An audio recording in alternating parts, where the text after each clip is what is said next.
Scream was released in 1996 and rejuvenated the horror genre.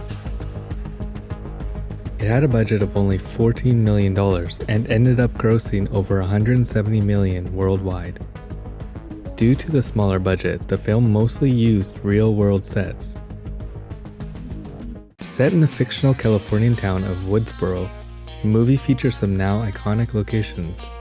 In reality, the movie was filmed across 3 towns and various other locations in Northern California, including Sonoma, Santa Rosa, and Healdsburg. I've plotted all these out on a map, which you can also view and explore on your own. The link is in the description below. If you find this useful, please let me know or give this video a thumbs up. The movie's shocking opening is set on a stunning large property with vineyards and a long driveway. The property is completely private, so the closest you can get to the house is the entrance on the road. The house was actually on the market back in 2016 and sold for somewhere between $6 and $8 million. Thanks to the sale, we have some beautiful footage of the house as it currently is. You can see the pool house and the large back patio where Casey's boyfriend was tied up, as well as the driveway where Casey sees her parents driving home and comes so close to rescue.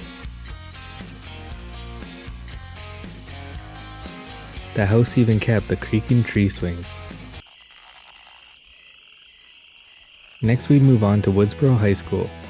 This is actually the Sonoma Community Center in the town of Sonoma. This is a location that's pretty easy to visit and not too much has changed.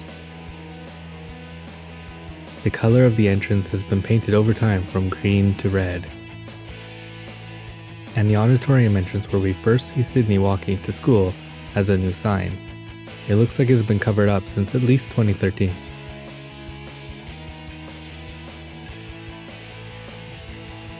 The grass where Gale Weathers is first seen reporting no longer exists, replaced by a more natural garden. Later in the movie, we see Sidney, Tatum, and Stu walking down the street in front of the school, which has gone through a few changes as well. A number of the trees have been cut down, sadly including this tree with a horseshoe-shaped notch, where Stu separates from the group.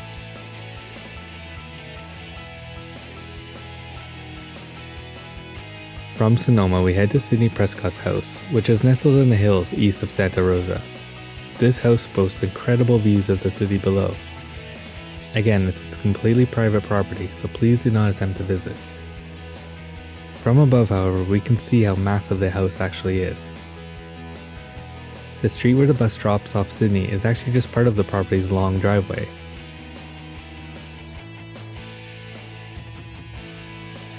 You can see the large back patio where Sidney walks around talking to Tatum on the phone.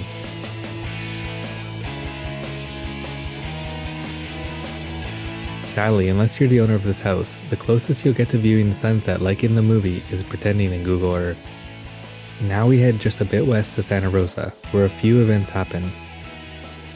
This is where Tatum's house is filmed. The house remains intact and you can view it from the street. We can see the window that is presumably Tatum's bedroom with a stereo in it, as well as the large front porch where Sidney and Tatum talk.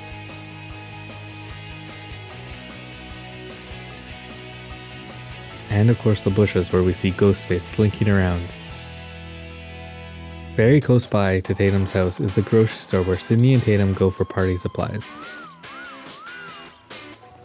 I'm just gonna be a few minutes. You girls don't go too far.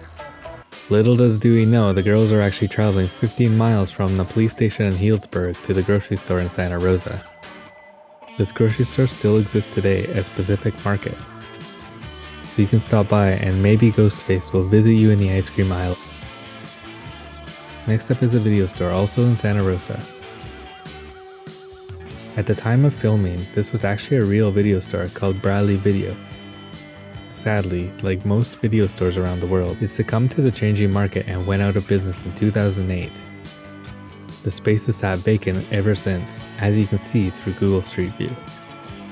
Also in Santa Rosa is the building where they built the interior sets. This includes Sidney's bedroom and the high school bathroom. And finally, one location in Santa Rosa that was not in the movie is Santa Rosa High School. If you caught the end of the credits, the filmmakers say no thanks whatsoever to the Santa Rosa City School District Governing Board. This is because Santa Rosa High School was supposed to play Woodsboro High School, but the school board pulled out at the last minute after they read the violent script. After Santa Rosa, we head north to Healdsburg, which stands in for the town square of Woodsboro. The gazebo has been replaced completely with a new one, and the fountain has been expanded with new square planters on each corner.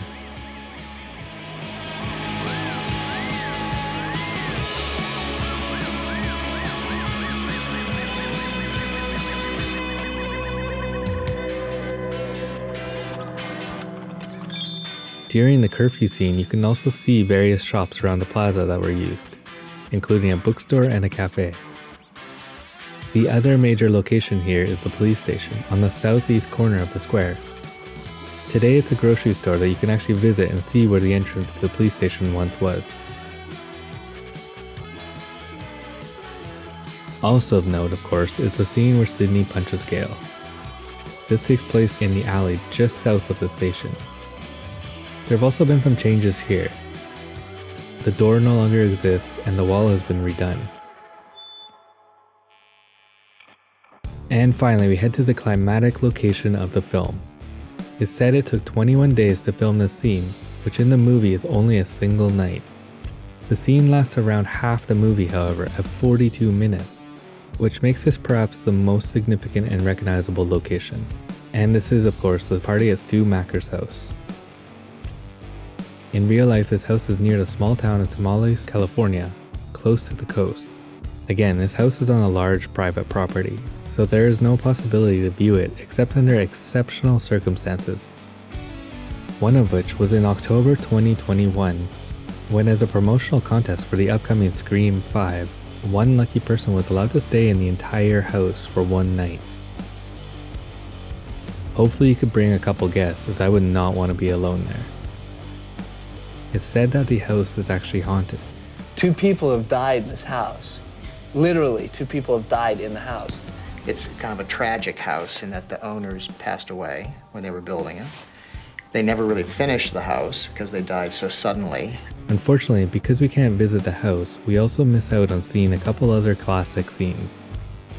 This includes the long road up to the house, which is actually the private driveway. We can see the bushes and shrubs in the satellite view from above, where Gail and Dewey shared their kiss, and also where Gail crashed the van.